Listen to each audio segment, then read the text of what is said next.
जम्मू कश्मीर के मुख्यमंत्री उमर अब्दुल्ला ने घाटी के कुछ हिस्सों में हुई बर्फबारी का स्वागत किया।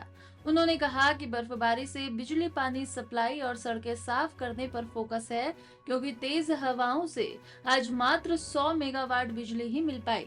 ये बर्फबारी गर्मियों के लिए लाभकारी है। श्रीनगर में पहली बार हुई, जबकि एयरपोर्ट पर 4 इंच बर्फ जमी, जिससे पर्यटन बढ़ने की उम्मीद है। उमर ने बताया कि आज बजट पर विधायकों के साथ बैठक होगी, जिसमें स्टेक होल्डर्स के सुझाव चर्चा में होंगे। में थोड़ी देरी हुई, लेकिन चलिए, अल्लाह का शुक्र है, देर आए दुरुस्त आए। बड़ी बेसब्री से हम इस बर्फ़ का इंतज़ार कर रहे थे। हालांकि मौसम के बाद नुकसान काफ़ी हुआ है। आप नुकसान का अंदाज़ा इस चीज़ से कर सकते हैं कि जहां वादी कश्मीर में रोज़ हम 1700 मेगावाट जो है बिजली सप्लाई करते हैं, आज सुबह हम सिर्फ 100 मेगावाट सप्लाई कर रहे थे, क्योंकि लगभग सारा सिस्टम हमारा जो है तेज़ हवाओं की वजह से बैठा हुआ था। लेकिन आहिस्ता आहिस्ता अब डिपार्टमेंट वाले जो हैं बिजली के निज़ाम को दुरुस्त कर रहे हैं और उम्मीद की जाती है कि जल्द से जल्द जो है बिजली का सप्लाई जो है वो रिस्टोर किया जाएगा। उसके साथ साथ सड़कों को जो प्रायोरिटी रोड्स हैं पहले उनको खोल दिया जा रहा है, उसके बाद बी रोड, सी रोड्स, लेकिन एक एक करके जो है सारी सड़कें जो है जोड़ दी जाएंगी। फोकस बिजली, सड़क और उसके बाद पानी पे है, बाकी चीज़ें बाद में। तो काफ़ी इम्पोर्टेंट है स्नो हमारे लिए। ना बहुत है, क्योंकि जो हमें सर्दियों में बर्फ़ का जो है हमें बर्फ़ मिल जाती है, उसी चीज़ का हमें गर्मियों में फ़ायदा होता है। अगर सर्दियों में खासकर चिले कलान में जो हमें बर्फ़ मिलती है उसका हमें गर्मियों में फ़ायदा होता है।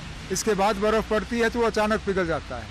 तो शुक्र है कि इस महीने ये बर्फ़बारी हमें मिली है और अल्लाह से दुआ करते हैं कि और बर्फ़ पड़े। श्रीनगर को बर्फ़ नहीं मिली। अब आप देखिए ना, अब क्या अजीब मौसम है।